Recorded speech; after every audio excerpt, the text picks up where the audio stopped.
Much of my audience has already made the decision that traditional or allopathic medicine is not the route to take when you want to cure chronic health conditions. But what about when functional medicine fails as well? Stay tuned to today's episode to find out how my guest healed himself using some non-traditional methods.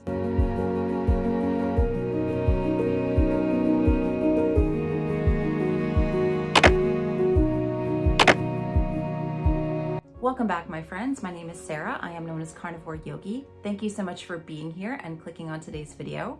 Today, I have an interview with my friend and teacher, Nathan, who is known as Journey to Optimal Health over on Instagram. He has a really wonderful story about how he cured himself after going to a functional medicine doctor and seeing his condition worsen. He struggled with Lyme, with chronic fatigue syndrome, and a few other health issues. And again, functional medicine actually made these things worse. So I hope that you guys find this story really inspirational and also find some nuggets in here if you're struggling with your own health conditions of things that you can start to apply for yourself. Speaking of that, I did also want to mention my Quantum Health Masterclass, which is actually going to give you step-by-step ways that you can start to implement a lot of the things that Nathan and I talk about here in this interview. Now, if you attended that, I definitely would encourage you to attend my next webinar, which will be in February, which will talk about how to build your perfect quantum plate nutrition. Now, both of those links to purchase that replay of my Quantum Health Masterclass, Building Your Perfect Quantum Day, as well as next month's webinar are going to be in the information section below for you guys. And I really do hope that you enjoy this interview with Nathan and find a ton of value from it. I do want to pause and thank the sponsors of today's episode. The first one is going to be Optimal Carnivore. You guys know I will never recommend a product that I do not personally use myself and my family does not use. You can save 10% on these on Amazon by using my code CARNIVORE_Y. These are an integral part of nutrition for myself and my family, helping to keep the immune system running robustly and strongly through the winter. So make sure you check out Optimal Carnivore, linked in the information section below. The second sponsor of today's episode is going to be Upgraded Formulas. This is their magnesium, which you guys know I'm a huge fan of. Most of us are going to be deficient in magnesium no matter what diet that we are on. This one absorbs extremely well. I wish you guys could see some of the reviews that are left in my private membership group of people who are taking this magnesium. It's very hard to pry it away from people. So you can use my code YOGI12 to save over at Upgraded Formulas. And they also have a hair tissue mineral analysis if you want to check your mineral status to see if you actually need magnesium. That can be a very good thing to do. So again, thanks to my two sponsors for sponsoring today's episode. I hope you guys find a ton of value in it. And again, if you're interested in taking some of the principles that Nathan and I discuss in this episode further, check out my Quantum Health Masterclass, as well as the webinar next month in February that is all about building your perfect plate. All right, guys, enjoy this episode. All right, guys, thank you so much for coming back and tuning into today's episode. I'm really excited about my guest. Nathan is actually someone who just helped me complete a certification in quantum physics, circadian biology. He was one of my teachers. He has an amazing healing story. So Nathan, thank you so much for being here today. Hey, Sarah. Well, thanks so much for having me, and it's great to be here.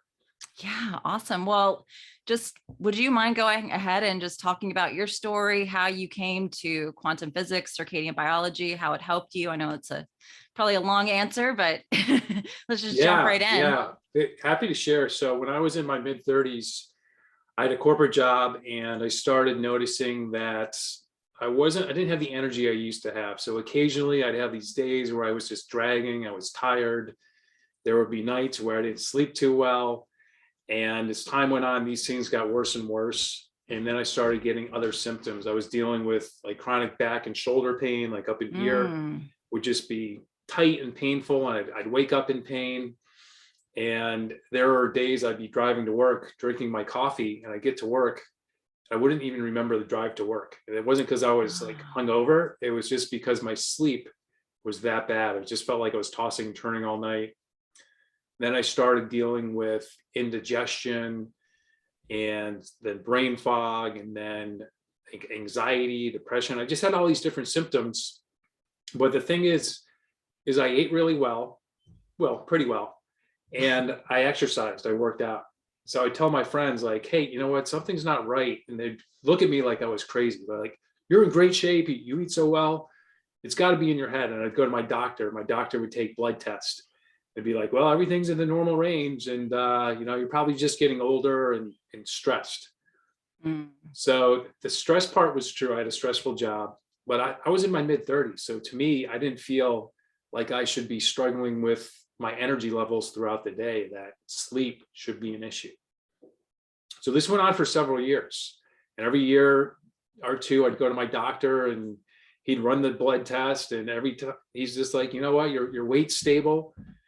A lot of my patients, the weight's up and down, like you've always been stable this past 10 years. And that was kind of it. And then one day I was at a bar and I bumped into a friend I hadn't seen in a while, and we're talking, and she's telling me about all these symptoms she has, and she has like the same stuff going on as me.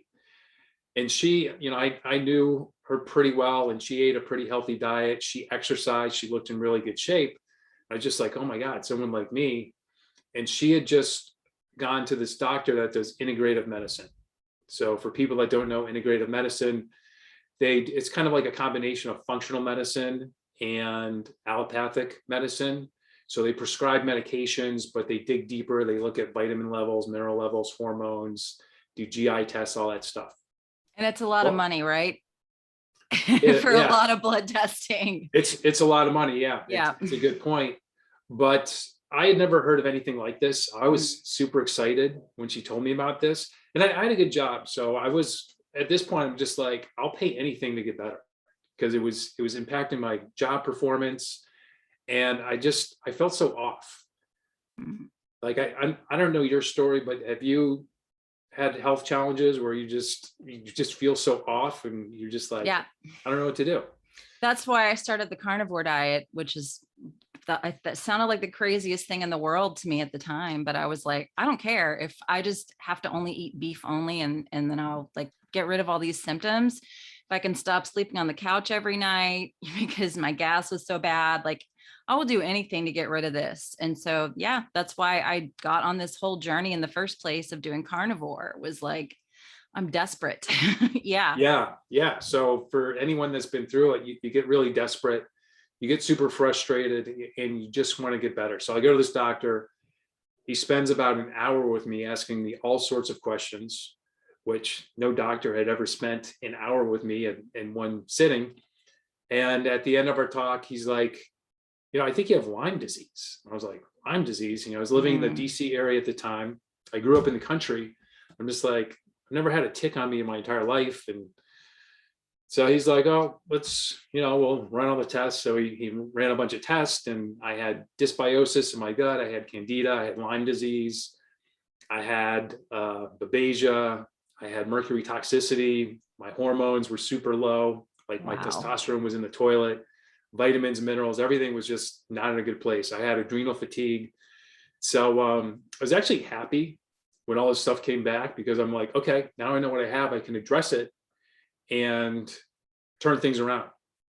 Yeah. And that day, after reviewing my results, Sarah, I walked out of his office with $1,200 in supplements. Yeah, I believe you. I've actually been down that route for my daughter as well. She has autism. And so like, oh, wow. Several doctors with thousands and thousands. I mean, we're probably in over six figures of this type of thing with her. Yeah. I believe it. Yeah. In my first year, I was over $20,000. Yep.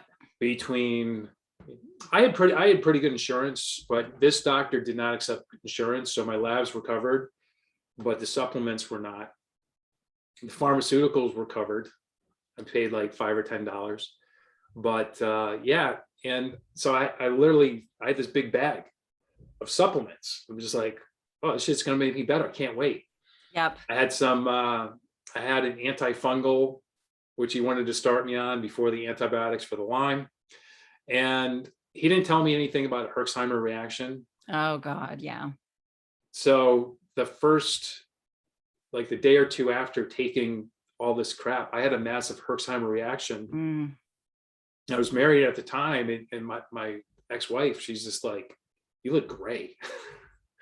I'm just like, "Yeah, I feel horrible. I don't know what's going on." And the next time I go to the doctor, he's like, "Oh yeah, that's a Herxheimer reaction." Jeez. But fast forward 6 months, and I was much worse than when I started. Really? So my neurological symptoms were getting worse. Yeah, I had horrible anxiety, and I had paranoia. I kept on thinking like I'm gonna get fired at any moment. And What did the functional medicine doctor say about that? this More guy was old as supplements? dirt. Yeah. He probably should have retired like 10 years before I went to him, but he was one of the first doctors that started working with Lyme disease. So I'm just like, okay, this guy's an expert. Yep. And I would just go in and be like, and I would have occasional weeks where I felt pretty good. I'd go in, I'd be all excited, like, oh, I feel better. I think I turned the corner. And then like a week later, I'd be feeling like crap again. And I'd be like, so when am I going to get better? And he'd just be like, oh, stick with it. It should be soon, should be soon. And that was kind of the answer. So 6 months into it, I was just getting more and more frustrated. I turned to Google even more. And I eventually came across Dr. Jack Kruse.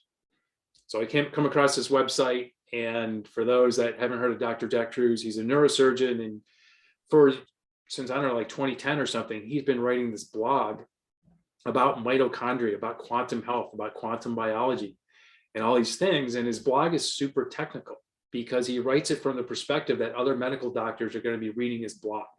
So he wants it kind of bulletproof, because for doctors to kind of veer off the course of modern medicine, it's not easy for them. And if anyone is on Twitter or on YouTube, I'm sure there's people that you follow that they're no longer there because they share the truth, which goes against the agenda or the narrative, right? But anyway, I had brain fog, and I knew he was different than anybody else I came across. So I'm like, you know what? This shit sounds crazy. I'm going to do it. And I got started. I had been doing a plant-based diet because I'm like, oh, it must be all the meat I eat. So I've been plant-based. My weight went from like 175 down to 140. Wow. So I'm 175 right now. So I'm a pretty lean person. And I was just completely emaciated. So I started reading Jack Kruse, and it's like a seafood-based paleo diet. I'm just like, yeah, I get to eat meat again and seafood. And when I was doing plant-based, I never felt satiated. I would eat like so much food, and I'd be kind of full. Like an hour later, I'd be like hungry again. Yep, that was me. I mean, I did the same thing, and I'm very tall, and I was like a size 0 doing vegan. I'm definitely like way bigger than that now, way healthier than that. But I would eat so much food, and I was just starving, and I couldn't put on weight. Yeah, it was awful. Yeah, and I know people that have plant-based diets or vegan, and they seem to do pretty well. But I've talked to quite a few people like you and me that their body needs something different. It needs different kind of nutrition. So I started off in that, and I started doing cold thermogenesis, which right before this call, Sarah shared that she just did her cold plunge, and she's still feeling kind of cold. And I don't know if you guys can see me. I'm shaking in here in my chair. I'm like trying not to go through the camera, but yeah, I'm still shivering. Yeah, and I grew up in upstate New York. I graduated college. I was so sick of the cold. I'm like, I'm going to move someplace warmer. I moved down to Washington, D.C. So I hated the cold, but I read about this. I'm like, you know what? I don't care. I'll try anything if it makes me better. And within 2 weeks, I was doing full body submersion. And within 3 weeks of discovering Dr. Jack Kruse, I was feeling better than I had in many months. Wow. So I wasn't better. I wasn't out of the woods, but I'm like, okay, this guy's on to something. I'm going to keep on following his stuff. And that was in 2013 when I think it was 2013. Yeah. When I first came across him. And I found him, it was like August, September timeframe. So we were heading into the winter. Yeah. And we were DC is pretty cold too. I mean, that's not I guess it's a lot warmer than upstate New York, but DC is still pretty damn cold. I'm in Atlanta, so anything north of here is too cold for me. Yeah. Well, but here's the thing, Sarah. I was spending 90% of my time indoors. Yeah. So I was completely disconnected from nature. So even though it was cold, it's like when I'd leave for work, my car was in the garage. And you I warm it drive up. to, Yeah. my garage wasn't that cold, but the parking garage at work that was outside. So that was cold. So I'd be cold for like the 2 minutes it took me to go from the parking garage to the building. But I never really experienced the cold. I had my jackets that kept me warm. So I didn't really experience that cold for the most part. Mm. Yeah. So you really started doing the cold plunging. What was that like? Because I think a lot of people are really terrified to do the cold plunges until they get to that place where they're just desperate and they're like, you know what? If I got to jump in 30 some odd degree water, I'll do it. That's that's where you have to get to. But what was that like for you? For me, it wasn't that big a deal. I did kind of like a 3-step process where I started off with face dunks. The first time I did it, it was just like, this is like so freaking cold. But then you do it a couple of times, you're just like, okay, it's not so bad, and it's really invigorating. It Yes. feels really good. Yes. And then I did an ice pack on my torso. And the goal is to work up to an hour of that. That took me like, I don't know, 3-4 days. And then to this day, psychologically, it's more challenge than it is physically to get in the cold. Yep. So yes, it is. I do ice baths 2 days a week for the most part now. And I still have what I do is I do it first thing in the morning. It's still dark out. The night before, I'll be like, I can't wait to do my ice bath. So you got to kind of trick yourself mentally, but still there's always like that moment of hesitation. It's just like, shit, do I really want to do this? Yeah. But then I get in, and this time of year, the last time I did it, the water was 52. And to get a benefit, I mean, you don't have to start with 30 water in the 30s or even 50s. Yeah. Most of the research is done at like 55 degree water, 14 degrees Celsius. But if you do 75 degree water, that's still a benefit. So you can ease your way into it if you're a little skittish with the cold. For me, I tend to do things kind of balls to the wall. So I'm just like, I'm going all out with this. I had an extra freezer in my garage. I was making big blocks of ice to get the water as cold as possible. Then I got like a saltwater aquarium chiller. So got the water down in the 40s. So yeah, it was just one of these things where I didn't really want to do it, but then I would get in, I'd just be like, okay, it's not so bad. I would print out Jack Kruse's blogs. I'd be reading them in the cold to pass the time. And yeah.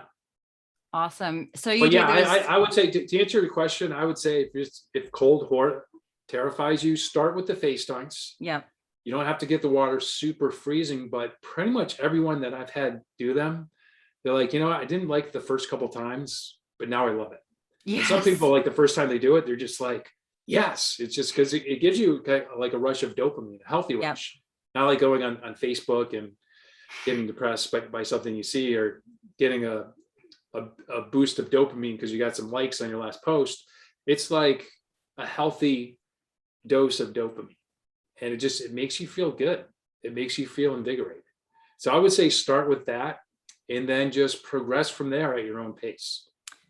Yeah, I used the cool fat burner vest last year. One of those. Those are great too. Yeah, those I always tell people to try one of those, and like you said, build up to an hour with that, which it's pretty easy to do. And then you don't have to have the water sub 40. You can start. I think I started at 60 degrees back in the beginning of November, and here we are January, and I'm down to like 35 now. But it took me. Wow, that's awesome.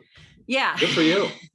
Yeah, I love it though. I mean, it's addicting. It's like once you start doing it, you're like, what the hell am I doing? Then the feeling that you get afterwards, you're just like, I can do anything. Like, what you got, world? Like, I can do anything. Not to mention the sleep is amazing. And then there's there's so many other benefits. Like you can kind of eat a lot more food and not gain weight, which is nice. And it's wonderful. So how often did you do the cold baths when you were in your like healing process? And let's get back into that whole healing process of like, getting to where you are now, because you look so healthy now. It's hard to believe that you were ever struggling so hard. Yeah. So I worked up, I was doing like 4 or 5 days a week. I worked up to about 30 minutes in water in the 50s. Wow. So it was in the beginning, it was pretty unpleasant because I'm sure you remember this, like before you fully acclimated, if you overdo it, you'll get out and your body will start uncontrollably shivering. Yep. So sometimes you start shivering in there, but it gets worse once you get out of the water for some reason. It's kind of weird. And it's kind of uncomfortable. And it's just like, how do you stop this? But I was feeling a lot better from it. I had a lot of inflammation. It's just kind of like constant pain up in here. And that shut down the pain. It helped to improve my sleep, because even though I started wearing blue blockers and blocking blue light, my sleep kind of lagged behind the sleep improvement. But my energy was improving. I was just feeling better in general. And I think one of the biggest benefits is I started feeling more like myself again. And I had, from being sick for a while, I kind of became antisocial, because part of the reason I got to that place is because of my lifestyle. Like all the friends I hung out with during that period, like we all worked hard during the week. On the weekends, we just party like rock stars. Blacked out Friday and Saturday night, go to the club till like 4 or 5 in the morning, just different things like that. And it's like when you're in it, it's unhealthy, but it's just, even though I was doing this and I knew it was harming me, I kept on doing it. So I just kind of stopped hanging out with my friends, because when you're sober and all your friends are drunk, you're like, did I used to act like that? Yeah. I've actually had 5 years without a drink, and different set of friends, different life. It's totally different. It's hard to hang out with people who've been drinking heavily when you're stone cold sober. You're like, all right, got my own car, gotta go. Yeah. But I felt like myself again. I became social again, and just started feeling better. That kind of gave me the energy to do other things to help with my health. I didn't find out about like blue blockers and like blue light until probably like 2-3 months into it. So I started wearing blue blockers. I started turning off my Wi-Fi at night. Yes. And like for years and years, I was trying to meditate, and I would meditate in my office, literally right next to the Wi-Fi router. Oh God. Before I knew anything like how bad Wi-Fi was. Yep. And like, just some of the stupid stuff I had to do because I didn't know. Like for my sleep, I had a sleep app on my phone, and they're like, keep the phone by your pillow. Oh no. I'm trying to like diagnose my sleep with the sleep app, and I have my phone not in airplane mode by my pillow all night. Oh my God. Yeah. I mean, I did the same before I found all this stuff. And now it's like, I have the Defender case, my screen, I have it on airplane mode. Actually, my screen's not red right now. I had to change it back. It's usually red, but I have to, when I post on social media, I have to like change it back to make sure my post doesn't look all jacked up. Yeah, for sure. But yeah, I mean, so many people sleep with their phone right beside their head, not on airplane mode, and plugged into a charger. Like now my bedroom is like, I have an EMF meter. My husband's like, oh, great. Now you're a ghost hunter. Like, wonderful.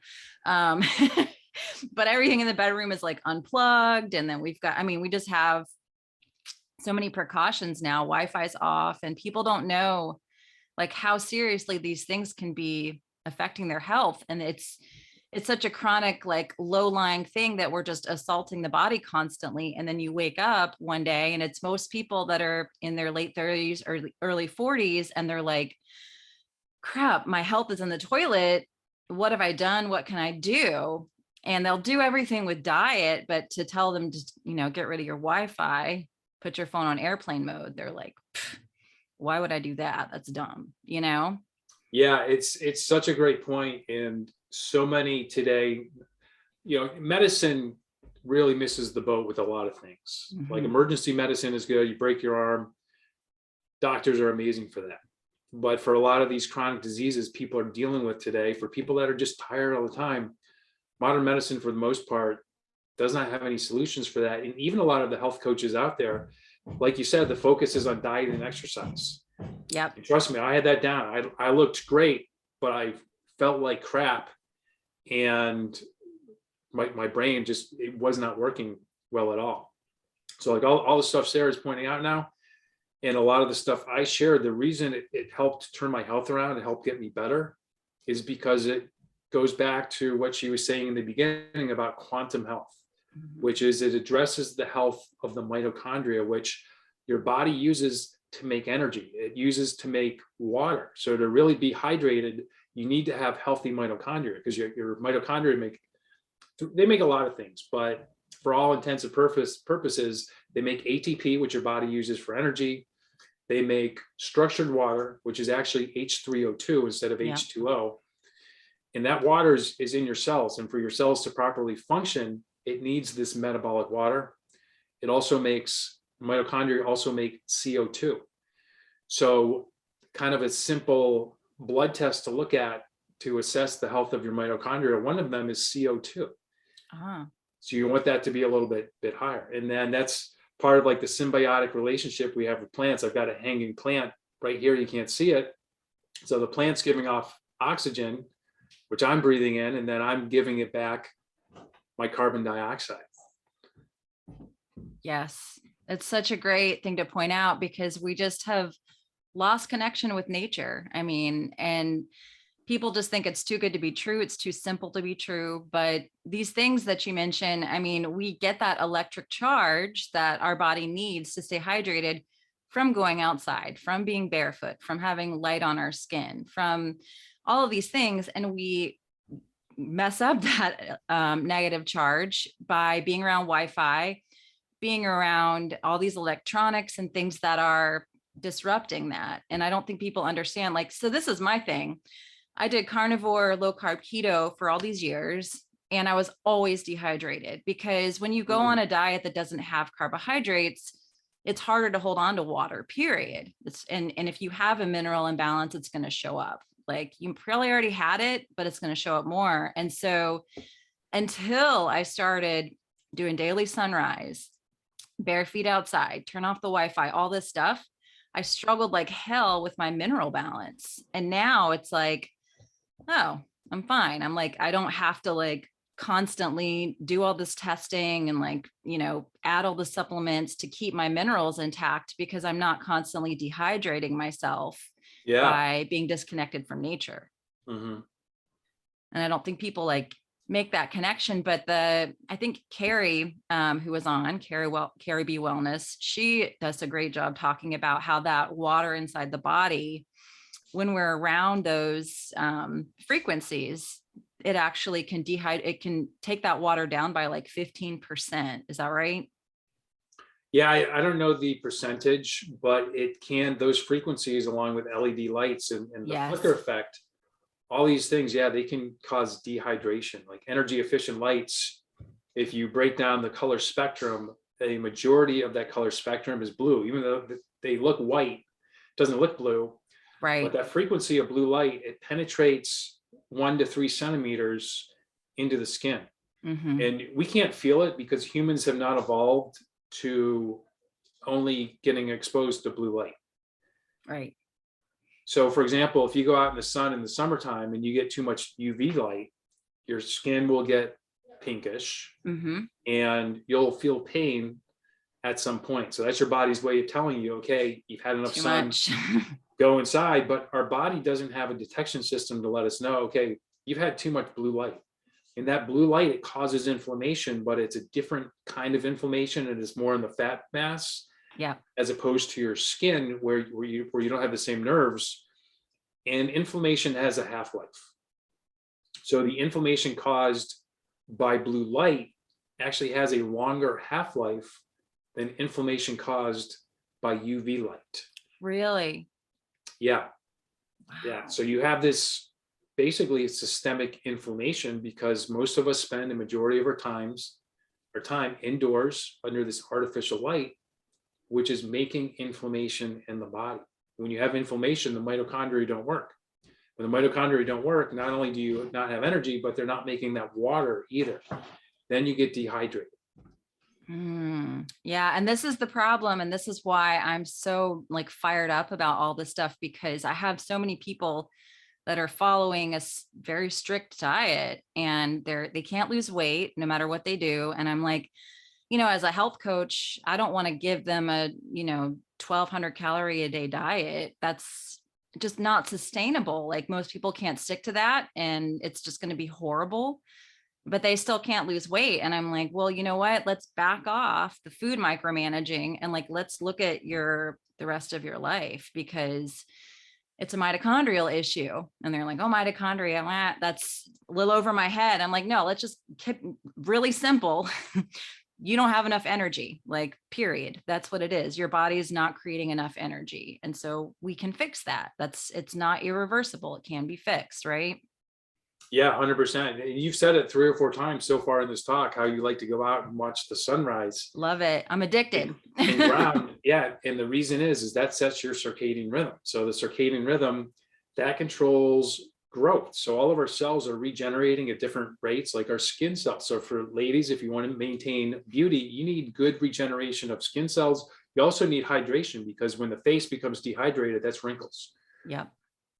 But your bone cells are regenerating, your muscle cells, your organ cells, all these different cells are regenerating. That's a function of growth, which is controlled by the circadian rhythm. It controls metabolism. Yes. So converting food to energy. So when you're up late at night, not only does the blue light, it raises your blood sugar, it drives cravings, but it's disrupting your circadian rhythm, which disrupts your metabolism, which means you don't as efficiently convert food to energy. Yep. And it controls your hormones. So you were saying before, you had to always test your mineral levels. It controls it, hormones, vitamins, mineral levels, all these different things are a function of circadian rhythm. So when you're disconnected from nature, when your clock is broken, all these other things are going to break. And for some people, it's hard to lose weight. For other people, their hormones are all out of whack. Yeah. And they're hungry. They can't think well. Yeah. Yep. They have cravings for food. And usually the cravings for food is not for something healthy. It's for something junky. Yeah. And then even people who are doing like a ketogenic diet, I have a lot of people who do keto, but they overeat. And so they're still, even though they're not eating sugar, carbs, they're still eating too much. And that's making them not be able to lose weight. And I'm like, well, go outside for sunrise, eat breakfast with sunrise. That's 2 things I do very consistently. I might fast maybe 1 day a week or so if I feel up to it. But most of the time I eat breakfast. And for so long, I was just terrified that if I ate breakfast, then I was going to be hungry throughout the day. I was going to eat more and I was going to gain weight, because weight has always been a thing for me. Like I've lost 100 pounds 3 times. Oh, wow. Yeah. The last time was after my daughter. And so I've kept it off for 14 years now. That's but awesome. Weight is a huge struggle for me. And I gained like 20 pounds in 2020 and that's what made me find Dr. Kruse, was like, why the hell did I gain 20 pounds? I didn't change anything except, it's 2020. And I didn't leave my house and was watching TV and on my phone and trying to get my YouTube channel going, Yeah. I mean, and boom, there it was. What a huge lesson. Yeah. You didn't change your food and you gain weight. Yeah. And I keep I'm just preaching it to everyone, because everyone's like, food is the magic pill. It's magic pill. It's magic. I'm like, I used to say the same thing until I gained 20 pounds without changing my food. And so there's something more to it. I was obviously eating in a surplus to gain that weight, but I was really hungry. Why was I really hungry? Because I'm blasting myself with artificial light all the time. I'm never going outside. My circadian rhythms were a disaster. And I'm in my early 40s. And so it's like the perfect storm to wreck your mitochondria, Yeah. Yeah. And that's the modern life. There's so many things in our modern lifestyles that destroy mitochondrial function. And we're all bombarded with all these things. So maybe you eat a good diet, so you're not, crappy food isn't your issue. But you're probably spending more time on your phone than you should. You're probably watching more TV than is ideal. You're exposed just through air alone. We're all exposed to all these chemicals that didn't even exist like 30, 40 years ago. Yeah. If you're not drinking good, pure water, you're exposed to fluoride and pharmaceuticals that people flush down the toilet. Yeah. My son's 5. He already knows what chemtrails are.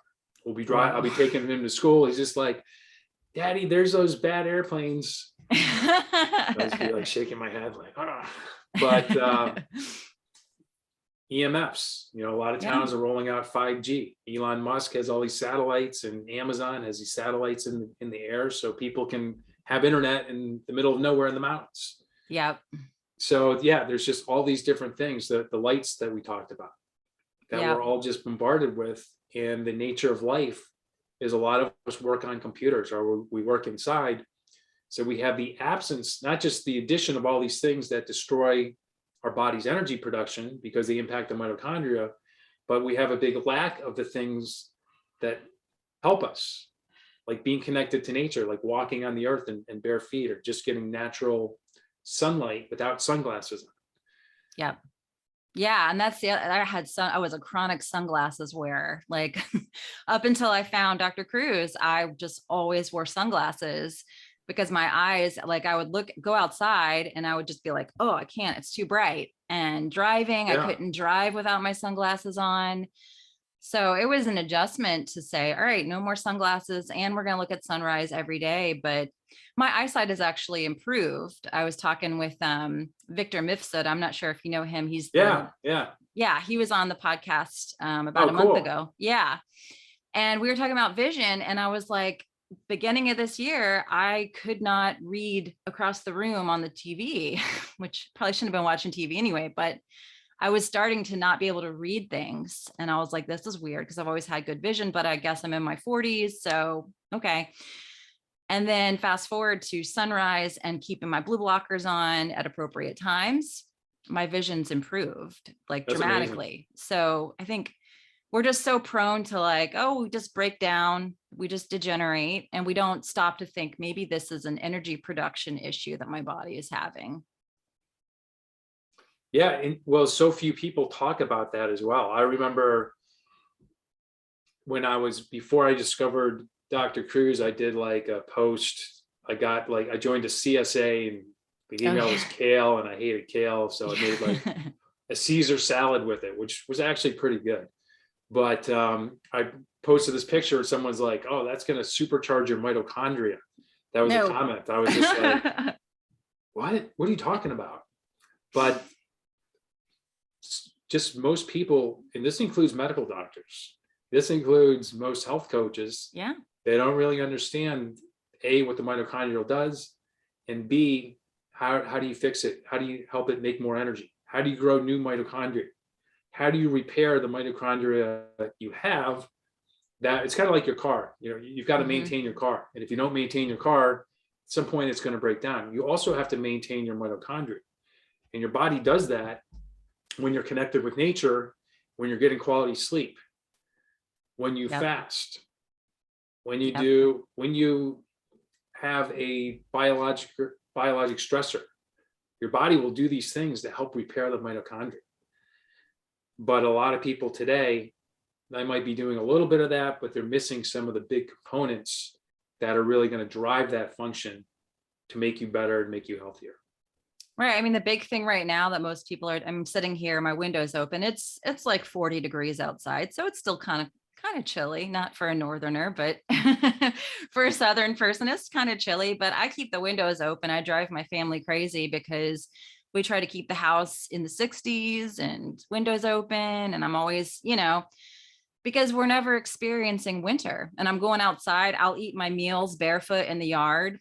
Like my neighbors do think I'm insane between the cold plunging and the pajamas outside at sunrise every morning, barefoot. Yeah, they awesome. Think I'm insane, but it's like, we're not allowing our bodies to actually experience, like you said in the very beginning of this conversation, a true winter. You're in a heated car, you're walking maybe for 2 minutes into the office, and that's it. And so we don't really get the benefits, because there are mitochondrial benefits for our bodies being cold, right? Yeah, absolutely. Yeah. And go ahead. I'm sorry. I was just going to say, I mean, that's a great point about cracking the window. You can't see my window. It's in front of me. This morning it was 16 here. Whew. And now 30 here, but it was like 25 now or something, but it's a rare sunny day for the winter time here, but my window is cracked just to get that full spectrum of light in my work environment. And that's another thing for people to understand. You may be working out of a home office now because of COVID, and you're not the industrial offices are even worse because you can't even Terrible. open a window. Yeah. But if you don't have your window open, glass filters out some of those frequencies of sunlight. And a lot of the frequencies they filter out is infrared light. Mm. So even though maybe you're doing a lot of good things, like you have incandescent light bulbs, but if your windows are closed, you're filtering out that red, which means you still have an abundance of blue. Mm-hmm. So it's a lot better than being in an office under LEDs or fluorescent lights all day, but you can still improve that environment just by cracking a window and getting more of that full spectrum of light in your environment. Yeah, absolutely. There's so many little things. I mean, because like you said, you live in a pretty cold environment where the sun doesn't come out a lot. It can be very dark. I think it's just an East Coast thing. Like winter time, it's dark. Today is the first day we've seen sun in several days. It's kind of gross. Yeah. It's like, oh, that still exists. Awesome. But it's still possible to heal in that type of environment, right? Yeah, 100%. I mean, I was just really disconnected from the sun. I started doing cold. You kind of, your starting point is you kind of look at you identify, okay, all these different things are causing inflammation, which means it's impacting my mitochondria, which means it's causing my body to not make enough energy to meet the demands. So cut out these things over here. And then what are the things that I can add right now that are going to improve the health of my mitochondria? So maybe it's not sunny out because it's the winter time and you don't live in the tropics. Right. So then you do cold. You block blue light. You get more sleep because the nights are longer. Yeah, more melatonin. Yeah, we can start at any time. It doesn't have to be, April or May. I started this year in April after working with Dr. Hunt and just started with the sunrise. But just this year you got started on this journey.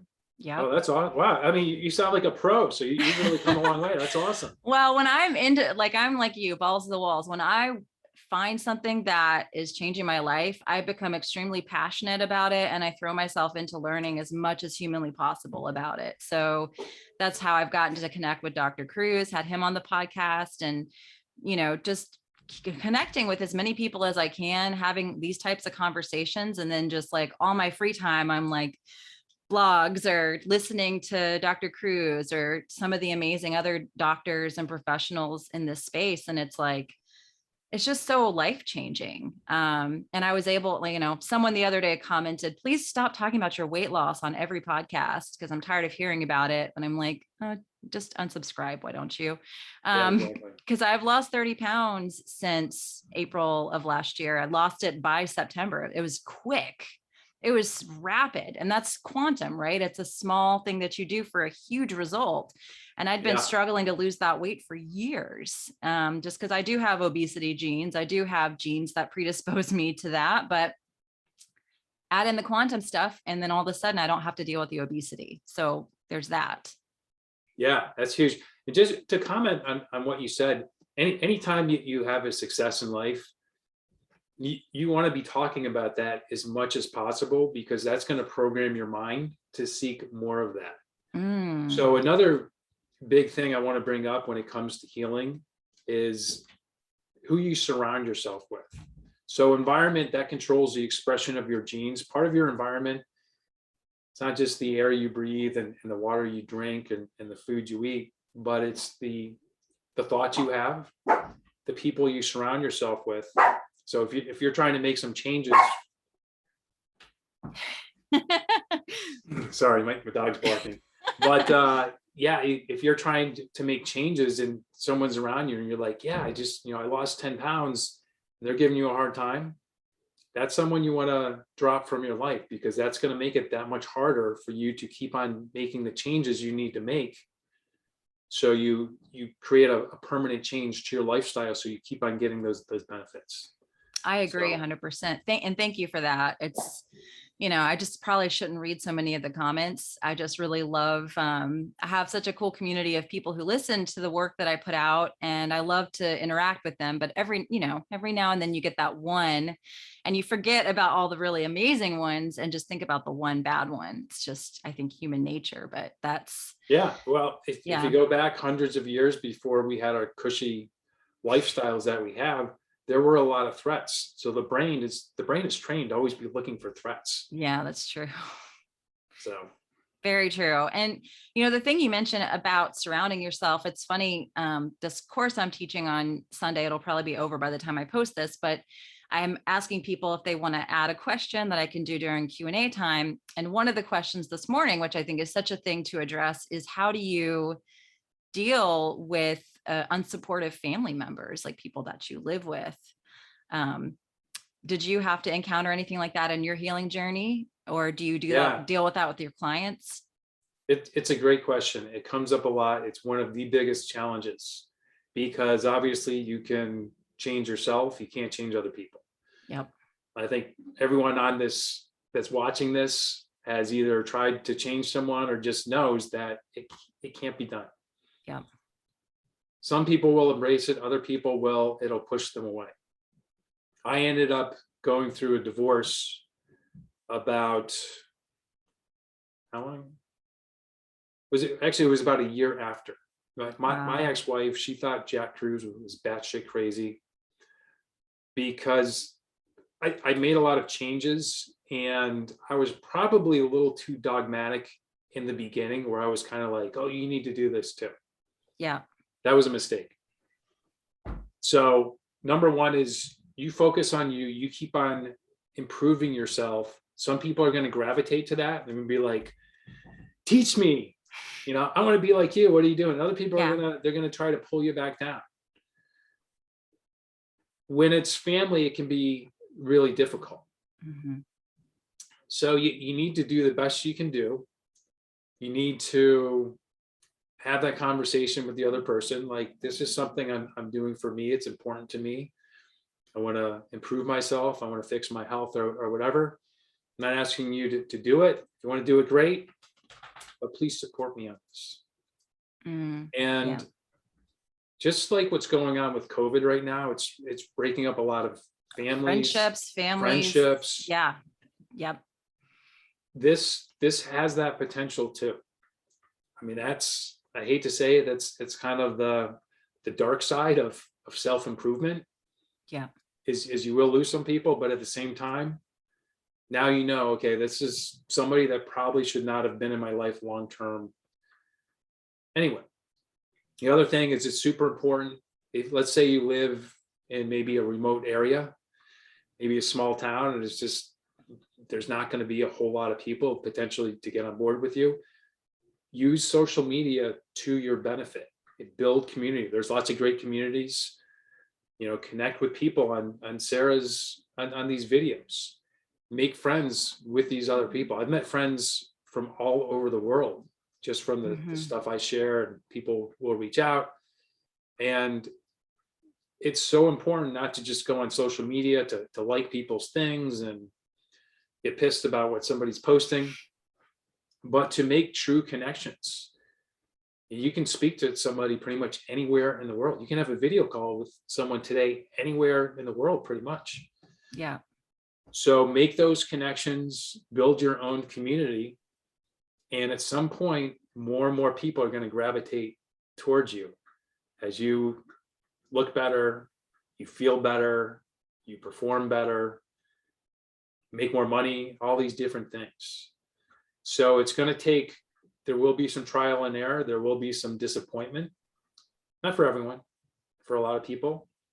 But in the end, you're going to have a new circle of friends. You're going to be in a much better place. And it's so worth it. I agree. And, to talk about the spouse thing and family thing, for me, and my husband already has thought I'm crazy for years because I was a raw vegan. I'm teaching yoga for 12 years and he's just seen me do all kinds of stuff. And so I had that. but he was like irritated with me every morning going out for sunrise. And like, I'm like, I have to do this. He pushed back on it and pushed back Yeah. on the Wi-Fi thing. That was a big fight. And like, there was a lot of turbulence in the house, but now here I am, started in April, May, we're in January. And he's like, I'm so proud of you. Like, that's what he said to me That's the other awesome. day, as I That's was so great. like, I wake up, I do my meditation, and then I'm like right outside, no matter what the weather. And he's just like, I'm proud of you. Like, you're so consistent with this stuff that you're doing. It's amazing and it's inspiring. And I'm like, cool, maybe you'll join me at some point, but I'm not going to Yeah, force that's it. great. Yeah. That's such a great story. For me, I have a significant other. We have a son together. He's 5. She's not really on board with the stuff I do. She's not against it. Yeah. She respects it. So for my son, for example, if he watches TV at night, he's got to wear his blue blockers. So he doesn't watch a lot of TV, but when he's like, hey dad, can I watch a show? And like I said, we do try to limit his TV because I can definitely see how it impacts his behavior. Oh, yeah. But at the same time, when I was a kid, I enjoyed TV. I want him to like enjoy just some stuff like that.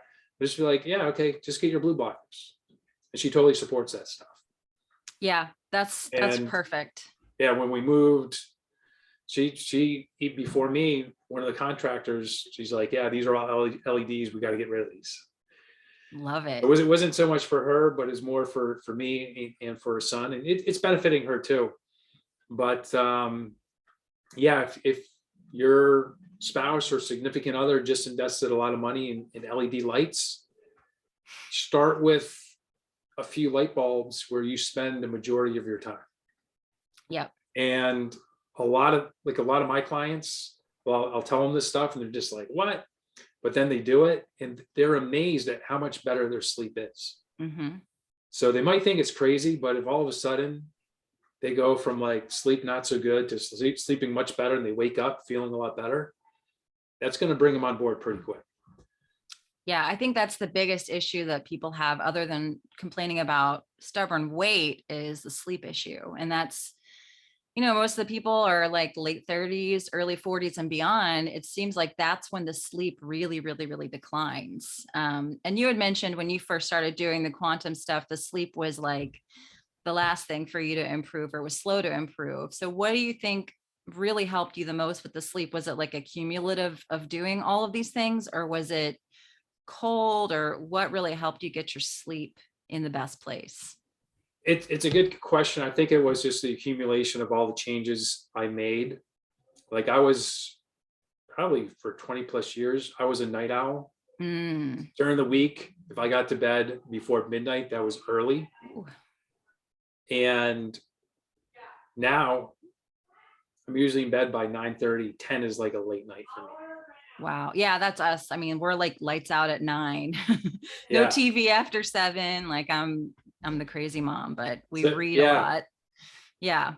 So part of it is just kind of learning to ratchet back the bedtime.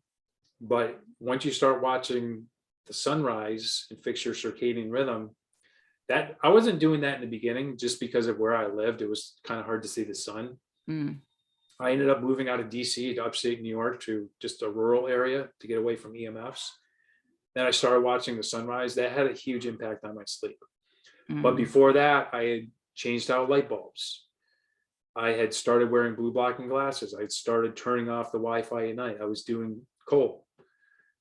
So it wasn't one thing so much. It was just kind of making a lot of positive changes.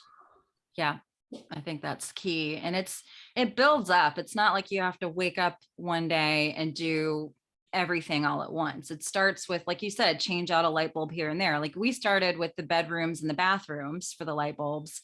And then I kind of gradually took over the whole house. And now we have like red light panels in different rooms. We use those at night, just turn on like the red part. And yeah, at first it was weird. And my husband's like, I feel like I'm in the red light district in like Amsterdam or something. Because he comes home and the house is all red. He's like, wow.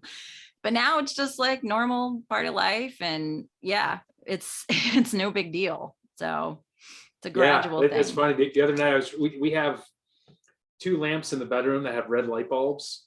I came home late the other night, and Lindsay, my significant other, actually, like I drove by, I saw the bedroom. It was all red light coming out. I was just like, wow, that's so cool that she's doing that without me there. She has those lamps on. Yeah. So, but yeah, it's just, when I saw it from the outside, it did look kind of funny. Yeah.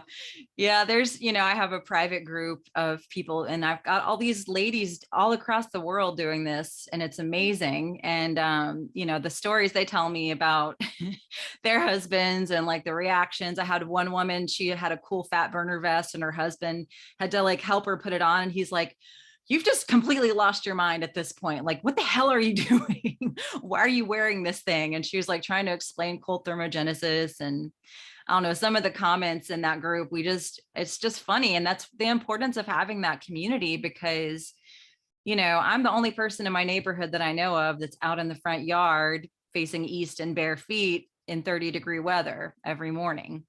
People walk by all bundled up with their coats and sunglasses on to get their morning walk, and they look at me and I'm eating my breakfast casserole barefoot in the yard. They're like, okay, this woman's insane. But there's not a lot of people doing this stuff. And so I think that community aspect that you mentioned earlier is so, so important for people, and keeping them motivated and keeping them going. Yeah. And the other thing is, as you're losing weight and, more men are noticing you, and your husband notices other men like checking you out, that's going to bring him on board pretty quick too. Yeah, that's definitely, my husband's like, you're out in a bikini on the deck and jumping into ice water. I don't really know what to say about this, but you look really hot. So I'm just going to let you do what you got. He's like, you haven't looked like this in like 10 years. So just do your thing. I'm not going to get mad about it. Yeah. Yeah. Yeah. So, well, you work with clients also. So that's something that's a big change for you. You were really in the corporate world, and now you've really transformed your entire life, and it's really devoted to helping other people. Can we talk about that transition just a little bit? Yeah. So I have a coaching program. I work with people one-on-one. As you mentioned before, I do the quantum health certification, which is the first quantum health certification of its kind. So I'm one of the coaches for that. For my one-on-one coaching program, there's three main areas of focus. Number one is really helping people with their mindset, with their self-image, with self-sabotage, because a lot of people will hear something like, oh, this is going to help me. They do it, but then stress happens and they tend to revert back to their old bad habits that got them there in the first place. So really just helping people identify their limiting beliefs and change the mind at the subconscious level. So this just becomes a part of who they are, instead of something they're trying or something that they're trying to change about themselves.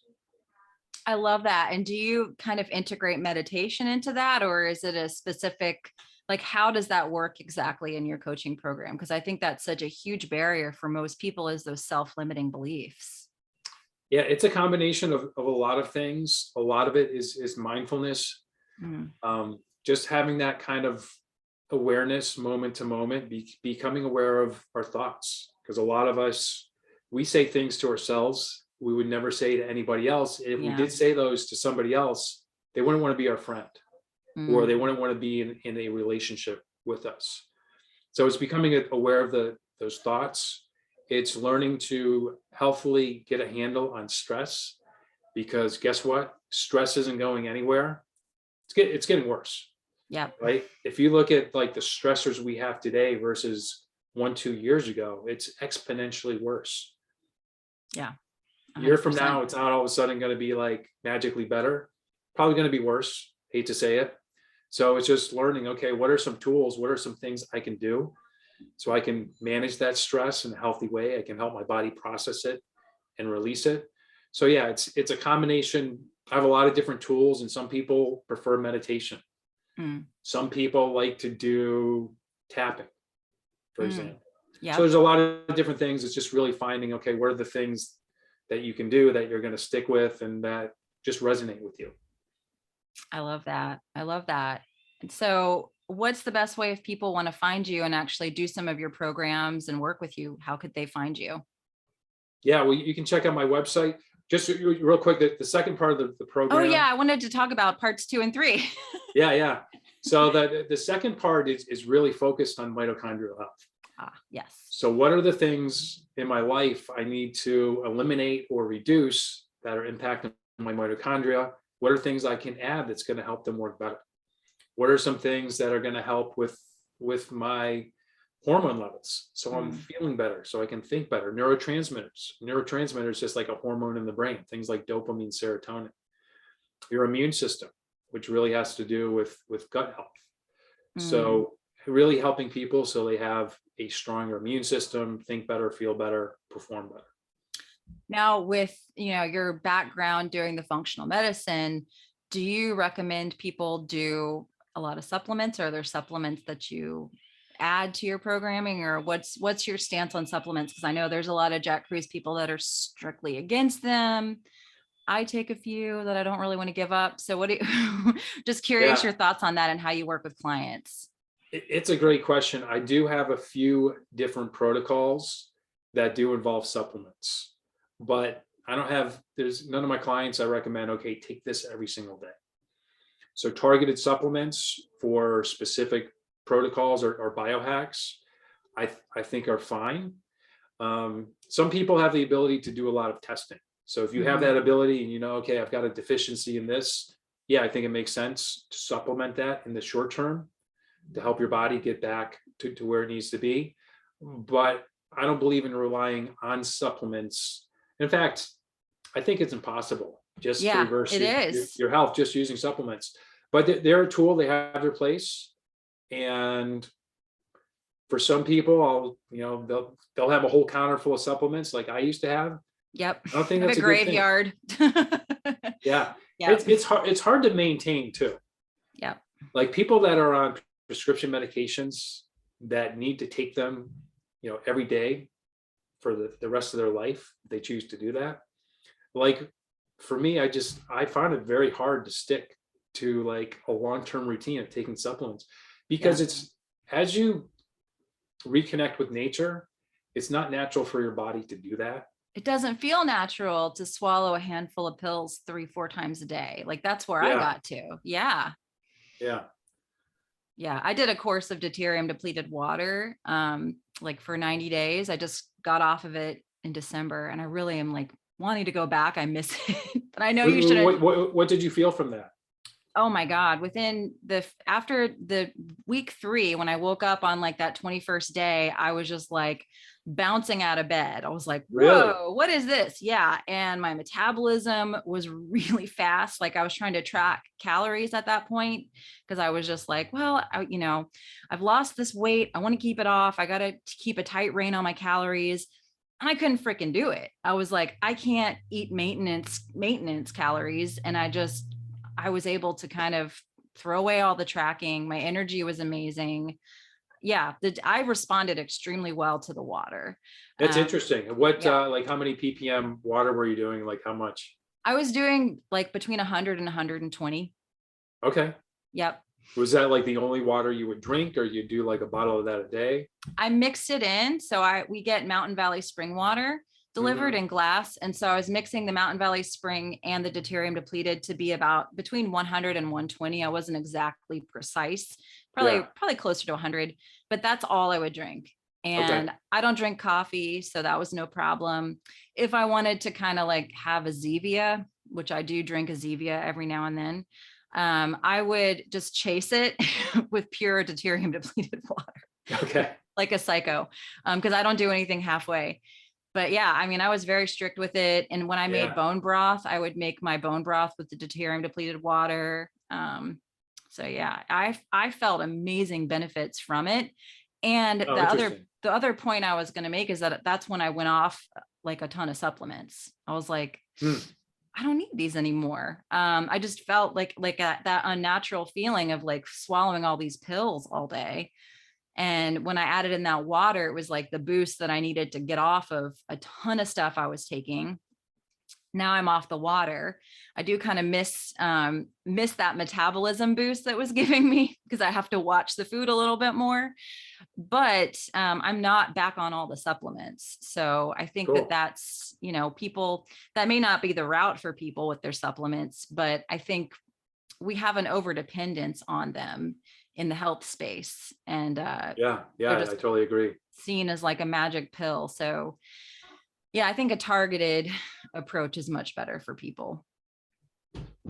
Yeah. Cool. That's interesting. You're the first person I've talked to that is, well, kind of like at this level of depth that has done it for that long. So that's, I got a case of like 20 ppm water. Yeah. I've had a couple bottles, but I don't know. I just don't feel the need to do it more consistently. Maybe at some point I'll do a biohack where I do it for a month and see what happens. But yeah, I did it 90 full days and I loved it.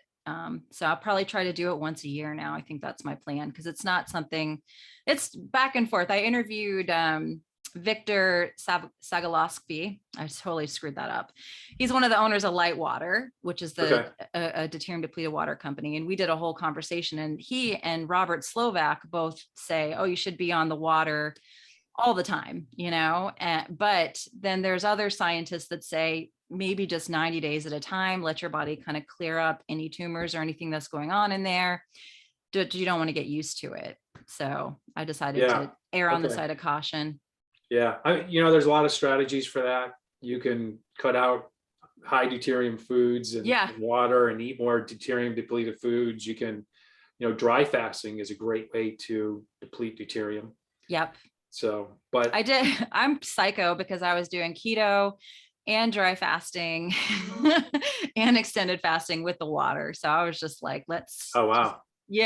Well, and the cold also depletes deuterium too. Oh, okay, cool. Well, I've got my mom. Did you test your levels? Did you do like a before and after? I didn't, because every time I'd go on the website, they were sold out of tests. And then I was just like, I was like, I feel so good. It's working so well. I'm not even going to bother with the testing, but I might do it next time if I decide to do it. Well, when I do the next deuterium depleted water thing, I'll test to see. But I mean, I'm pretty sure I was depleting well, because the way I felt was just ridiculous. So yeah, I mean, that's what it comes down to. A lot of people are focused on labs, but it's like, how do you feel? How do you feel when you wake up? How's your energy throughout the day? How's your thought process? So, yeah, I've got my mom on it right now because she has a ton of health problems. She's in a wheelchair. And so she's got this infection in her leg that won't go away, and they want to do surgery. And so I'm like, I bought her a red light panel and deuterium depleted water. I'm like, because I can't get her to stick to keto. I'm like, just drink the water. I'll bring it to you and do the light. So fingers crossed that it helps her. We'll see. Has she had any improvement from that?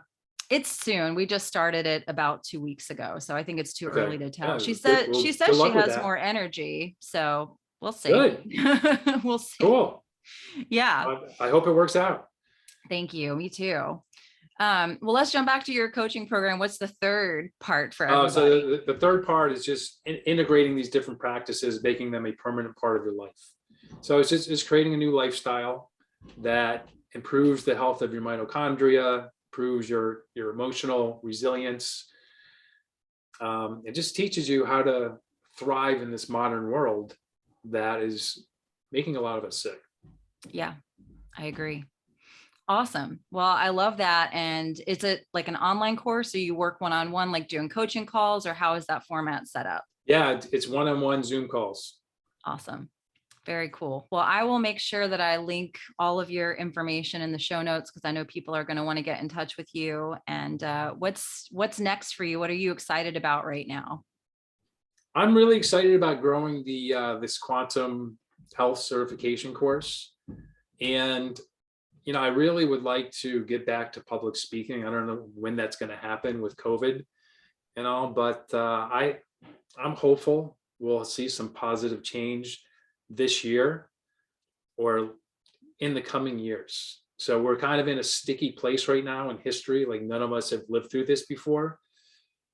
And I get the sense more people are kind of waking up and just getting to the point where they're just going to be like, I'm done with this stuff. Yep.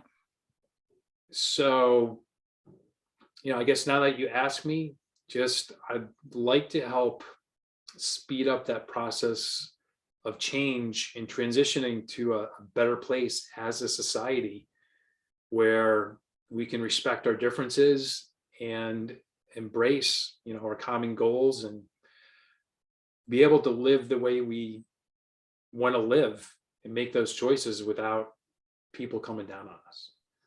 Yeah. So I love that. I love that. And just to speak to the course that Nathan is an instructor for, I loved it. I learned so much. I can't recommend it enough. If you're already a health coach or a doctor or somebody who works with people, this knowledge is absolutely essential and is going to change your life and then the lives of the people that you work with. And so I'm with you, Nathan. I want to speed up the process to get good. this information out to as many people as possible so we can all embrace this change and heal. Yeah. I think at some point we'll look back and be like, this was a great opportunity and catalyst for change. So yeah, super grateful for people like you that are helping to promote positive change and spreading the word of quantum health. And thanks a lot for having me on your show. Yeah, thank you so much for being here. And like I said, I'll make sure I put your website and all your social media links in the show notes so people can find you and follow you. Awesome. All right.